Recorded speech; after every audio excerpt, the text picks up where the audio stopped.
The New Orleans Jazz and Heritage Foundation promotes, preserves, and perpetuates music, culture, and heritage through programs, cultural, educational, and economic activities year-round. Learn more at jazzandheritage.org.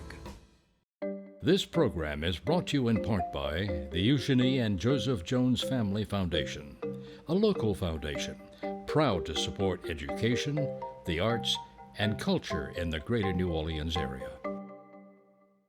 Steppin Out is made possible in part by Susie and Pierre G. Villery.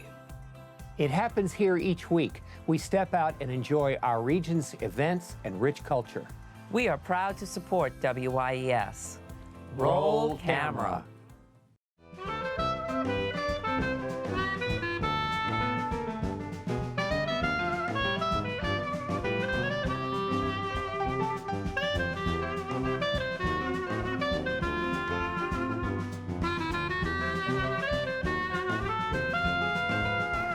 I'm Peggy Scott Laborde, and welcome to Steppin Out, as we're dancing out too, with updates from the local restaurant, arts, and entertainment scenes. Joining me, Poppy Tooker, host of Louisiana Eats on WWNO Radio. Hey, Miss Poppy. Hey. He's back. Alfred Richard, movie critic for WWL-TV. Howdy.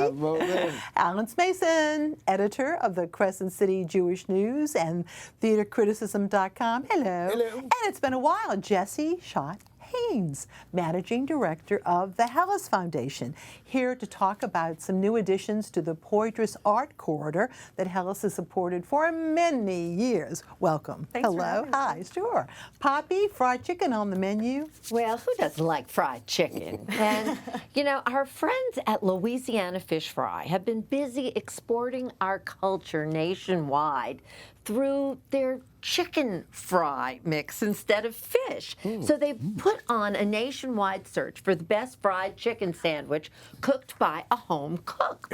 And they've been to Los Angeles, they've been to Houston. This week, they were in New Orleans, and I was able to make that event. They're going on then to Atlanta, Chicago, Baltimore, and then in October, isn't that the cutest thing? The whole thing is set up so adorably. It's clever, it's fun, it's delicious, and the grand finale happens in New York City in October.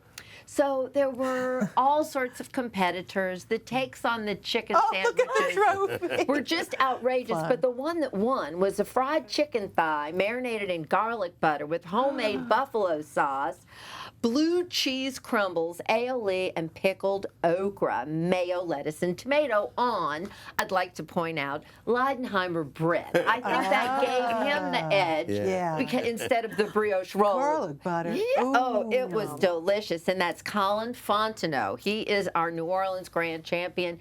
He'll be competing in New York in October. But, you know, I think there's a lot of people sitting at home who do not necessarily want to fry their own chicken, particularly in this heat. So, Picnic Provisions and Whiskey over there on the corner of State and Magazine, have they got a deal for you? So they're calling it the You Make Me So Happy Hour. And it runs Tuesday through Friday from 2 until 6 p.m. The deal is a chicken nugget basket, fries, and a split of champagne for just $10. Isn't that a great deal? That's a happy meal. So, and of course, what's different about that is that's the only place you get that crystal hot sauce pepper puree on the side that you sprinkle on the chicken. It's yummy. But talk about getting happy. How about happy hour all day at Antoine's Hermes Bar, where all day there's glasses of wine for $7, beers for $4, and $8 specialty cocktails. Now, they've got all kind of delicious bistro bites, and they have like 4 to 8 of those. I'm sorry, they've got all these bistro bites that run between $4 and $8, including shrimp remoulade. From Antoine's in your shorts in the Hermes Bar. But they also, it's a great lunch deal because you can get burger, fries, and a glass of wine or a beer for just $18. So Yeah, all of that. And of course, they have a culinary special at Antoine's going on for lunch and dinner. But there's a lot of fun to be had all day. I'm always taking notes when you talk. And getting hungry. Yes. But now, you know, it's so hot. We're thirsty too. And I thought I would tell everybody about a very cool place on St. Claude that's cool in more than one way.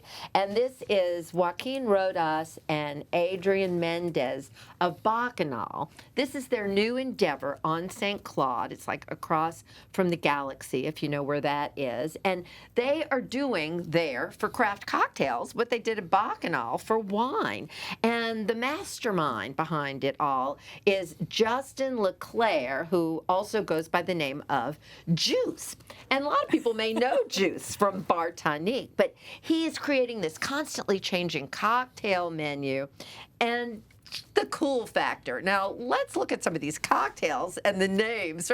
First of all, there's no sign. So get a real good look at that turquoise building because they're too cool for a sign.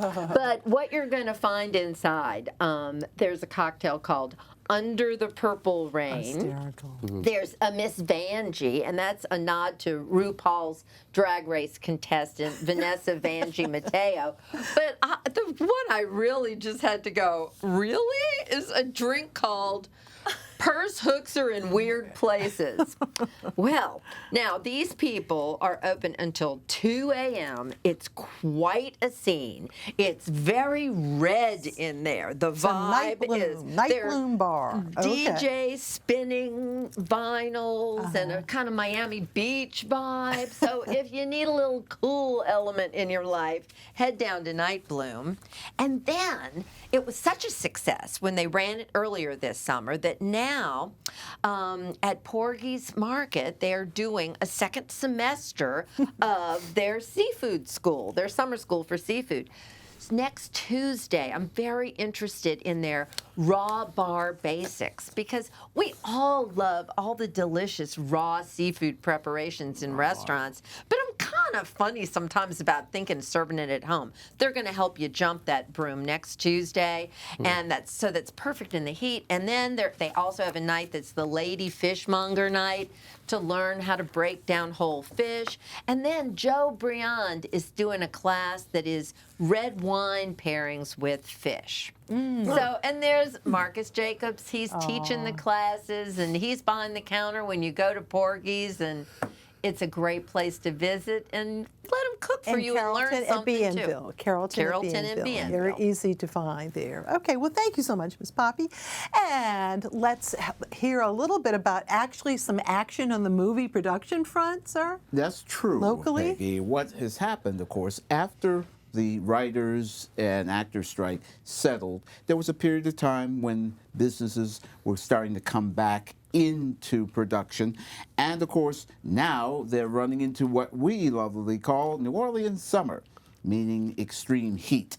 I've worked on one production, a film called Grilled Cheese, which may be the effective title, but of course it had Michael B. Jordan and Ryan Coogler in it. It just recently wrapped up in Bogalusa, and there's nothing like wearing 1930s period clothing in the heat of Bogalusa, I assure you. And you were playing extra in a lot of these movies. I featured extra in that, and of course it was extremely warm. But as for other productions that are bearing the heat right now, there are two major ones. One is a horror film of all things. It's called Goons, and the main star in this one is Chloe Bailey. Now, Chloe, she's the star of this film. I'm still working on what is the background because they're trying to keep some of these horror items in, I guess, away from critics like myself so they don't spoil too much of it. But it's also directed by a good young man, Gerald McMurray. Gerald is the director of Goons, and he has been seen in and around the New Orleans area, and they're still looking for extras for those people who want to try to think that they can break into business. You can go to mycastingfile.com and find out if you're available for doing that. The production started on August 1st and will continue on until August 30th when it will wrap up. So they're doing a quick down and dirty shoot in New Orleans during the heat of the summer. The other production is part of a Netflix series of production that's called The Corps. It's about the Marine Corps, but it's set in a time for a novel that's called The Pink Marine. It's set in the time before the Don't Ask, Don't Tell portion of our military in the United States. And Miles Heiser plays a young man who joins the Marines. He is a young gay man who wants to join the Marines, but he's trying to keep everything sub rosa. And Vera Farmiga, she plays his mother, of all things. So she really steps up into this as well. It's focused on the Marine Corps, but it is being shot in this area. So there's a lot of New Orleans and a lot of local talent that's being used on this one here. It really looks like a strong film, and of course, going back to a time when we're still trying to figure out in the military what was going to be the case. It is filming now through August 29th. So there are two major productions that are going on, but that doesn't mean that Hollywood South is going to take a break. Once we get through this period of time, and of course this is hurricane season, so everybody's a little bit on edge, but once we get through into September, there are a lot more productions that will be developing. Hollywood South isn't going anywhere at this point. Well, I'm so glad to hear that. Thank you very much. Good to hear that. And Jessie, my goodness, the Helis Foundation, in terms of a commitment, especially to modern art. So we're going to focus on a few primary things, but try to get as much info as possible. Talk about this Poydras Corridor. You all have been working on that for many years, but you have some new additions, and we'll show some of those as we talk. Good. I'm glad that everybody will get to see some of them. So we've installed 5 sculptures this year along Poydras, replacing some of the ones over the years that everyone gets accustomed to. And then it's always exciting to kind of reinvigorate the corridor and bring in some new work. So the first one that I believe will be shown is one by, her name is Raven Half Moon. It's called Sunsets in the West, and it's a piece done by an indigenous Oklahoma artist. It's made of ceramic work, hand-coiled ceramics. It stands, it's 12 feet tall. She is based in Norman, Oklahoma, and most of her work kind of centers on her indigenous roots as a woman who is, an indigenous person trying to kind of reconcile Native culture with, this one particularly was a Western cowboy culture. So that one's the newest edition. Before that, you'll next see the George Dunbar piece, which of course, with George Dunbar just having recently passed away, this was very special. It was installed only about a week after his recent death, and it is a classical form, much like all of the work he's made that so many of us recognize, inspiring just generations upon generations of artists. This is his largest public monumental piece that was made, and he oversaw the entire process up through his death. So we're just really honored to have been able to do that project. Nice. And it's right across from the Pan Am building. So I try to say which buildings because, this is quick. And on your website, you all are specific about that with more information about each. You can click, you can kind of see, you can learn more. The signage for all the pieces to have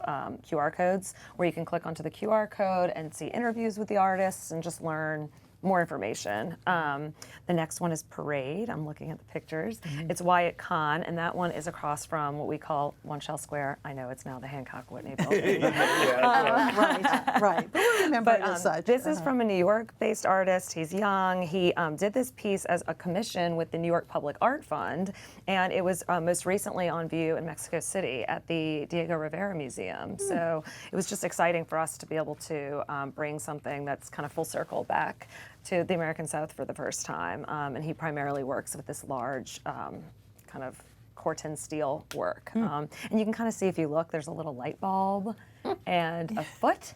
Do you see it? So it's a good one to kind of try to spy when you're driving down Poydras, all the objects within it. The first one we installed this year was Viva and the Whole Garden Will Bow by artist Anastasia Pelias, one of our totemic local artists living and working in New Orleans, also included in Prospect, the last edition of it. And of course, this is a contemplative piece kind of in a Grecian form, which is so much about the culture that she, is Yes, always of trying to Greek celebrate her heritage, of Greek course, heritage. And that one is sort of across from City Hall area, but that green plinth, that's the first thing a lot of people see when they're driving down. And it's made of fiberglass, which I think is an interesting material for us to get to have and kind of look at and interact with.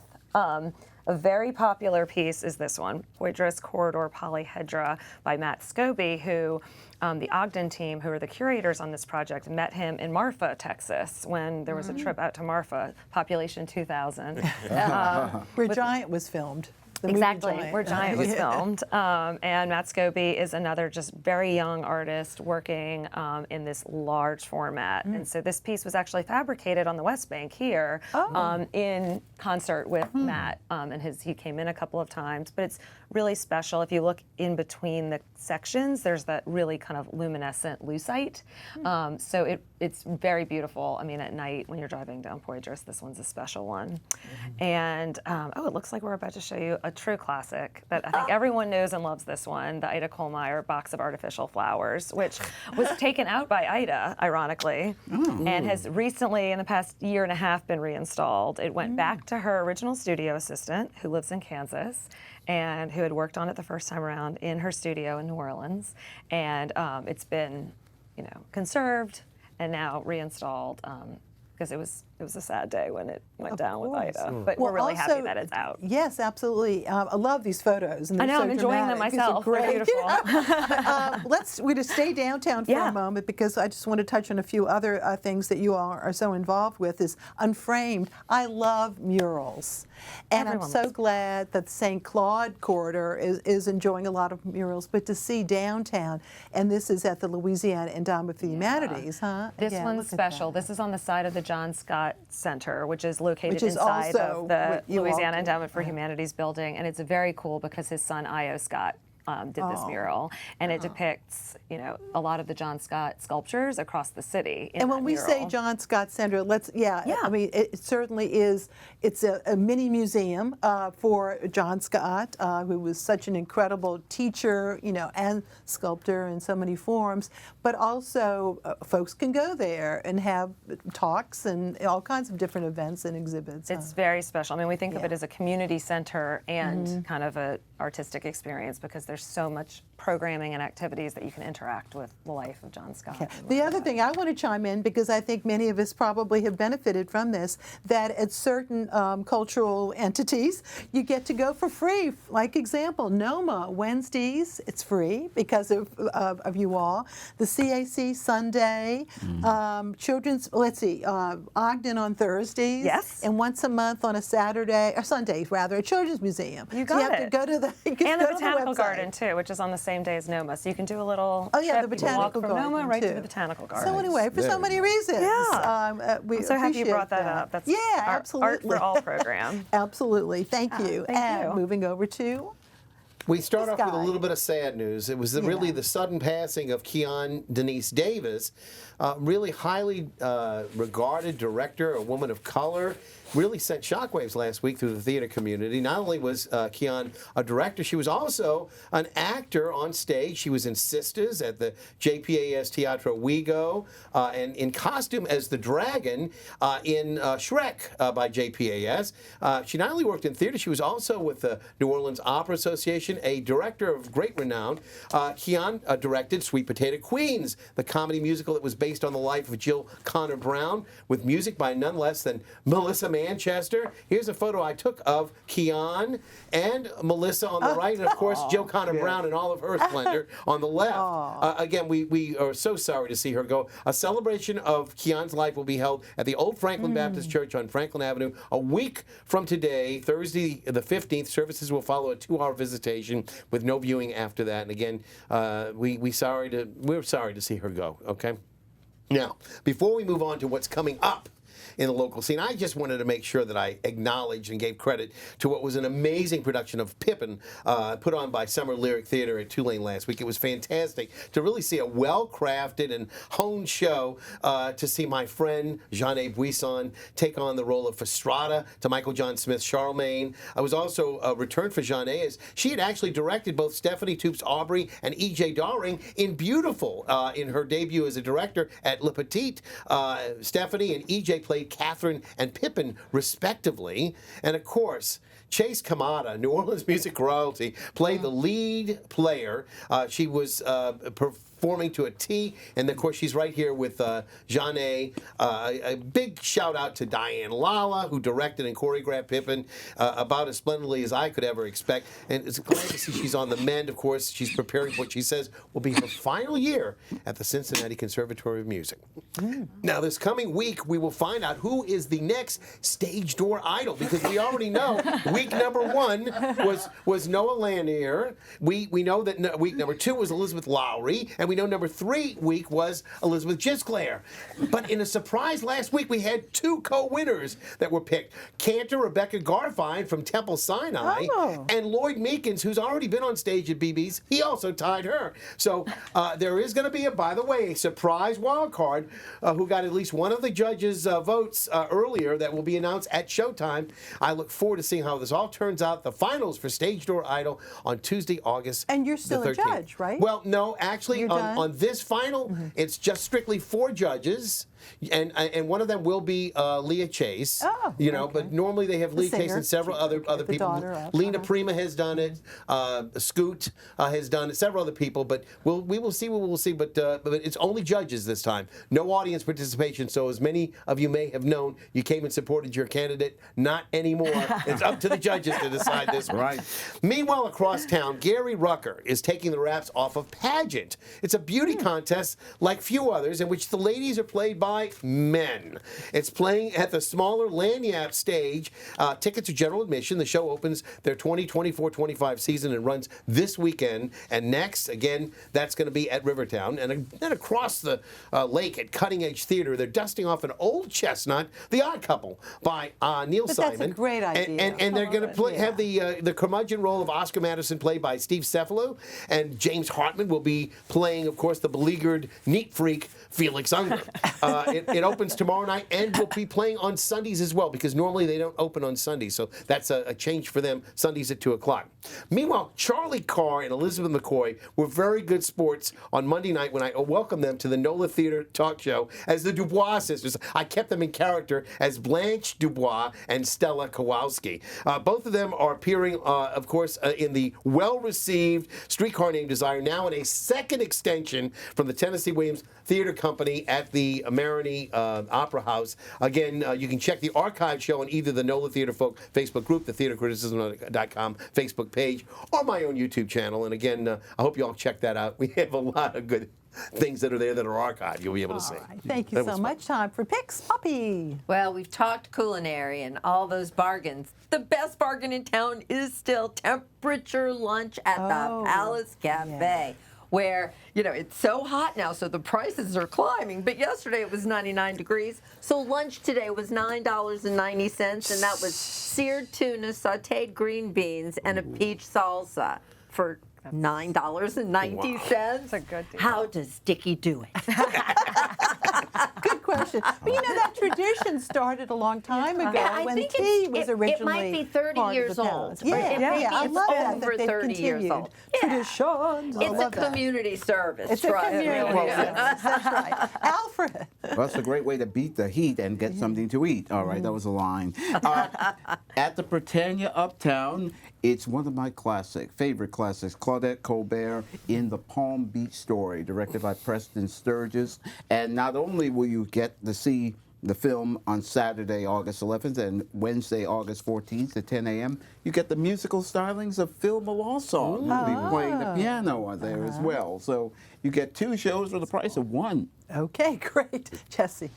Louisiana Contemporary just opened at the Ogden Museum, presented by the Helis Foundation, and it's going on through October 13th. And it's the annual juried exhibition of Louisiana artists who submit contemporary Love works. this photograph. It's unbelievable. It's beautiful. The juror this year is Lauren Haynes, who is at the Governor's Island in New York Sculpture and Public Art Center. So it's a very cool show. And again, it's free on Thursdays. Woohoo! All right, Alan. Well, this is not necessarily a theater piece, but Saul Dreyer is a 99-year-old Holocaust survivor who used music as a way to live through his ordeal and formed a group called the Holocaust Survivor Band years later. He's going to be the star of an evening at the Jefferson Performing Arts Center, sponsored by the Chabad Lubavitch of Louisiana. That'll be next Wednesday night at the JPAC at 6400 Airline Drive. And it should be a very interesting evening. I hope everybody gets a chance to go see that, and I'll see you at the theater. Thank you, Alan. And now my picks. 5 complete interviews from WYES's Literary New Orleans documentary are now available via podcast. Featured are Thelma Toole, the mother of John Kennedy Toole, Dr. Kenneth Holditch, Walter Isaacson, Professor T.R. Johnson, and Maurice Carlos Ruffin. Now, look at this. You see the QR code. If you want to, you can go up there with your camera, your phone, and click on that easily, or you could go to WYES.org and click on the Literary New Orleans page. But scanning that code is something very cool to do. But we also have it available on such platforms as Spotify, Apple, and Amazon, and a few others out there too. But we want to thank the Louisiana Endowment for the Humanities for making this possible. Visit galleries in the 300 to 1100 blocks of Royal Street. That's Saturday night, part of Dirty Linen Night. Yes, from 6 to 9 p.m. DirtyLinen.org for details. If you purchase a but if you purchase a $20 wristband, you can keep cool with beverages throughout your walk. Barbara Castex, Tammy Wills, and Nancy Constantine will have an art show on Sunday from 4 to 6 p.m. at the Old Road, very quaint Old Road Coffee House, 2024 Bayou Road. That's right off Esplanade. And August is New Orleans Museum Month. If you are a member of one local museum, you can get free admission to many others. So go to the homepage of neworleans.com and you can see all of the details for that. That's very, very cool. So thank you all so very much. Don't forget your red dress run coming up this weekend. Red dress weekend. There's lots of good stuff, right? I know the summer never quits in New Orleans, right? Thank you all very much. Thanks for watching. Good night.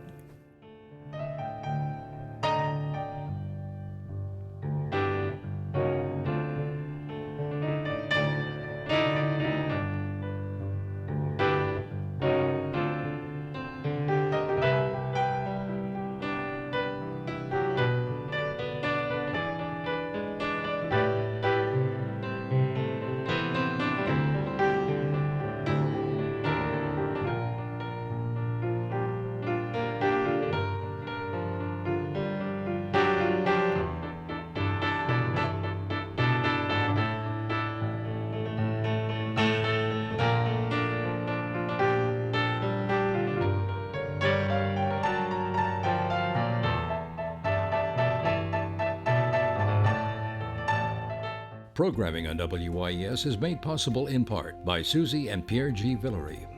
Public television is our passion. With so much content that WYES broadcasts and presents online, we are quite entertained and highly informed. Please join us in supporting WYES. The New Orleans Jazz and Heritage Foundation promotes, preserves, and perpetuates music, culture, and heritage through programs, cultural, educational, and economic activities year-round. Learn more at jazzandheritage.org. This program is brought to you in part by the Eugenie and Joseph Jones Family Foundation, a local foundation proud to support education, the arts, and culture in the greater New Orleans area.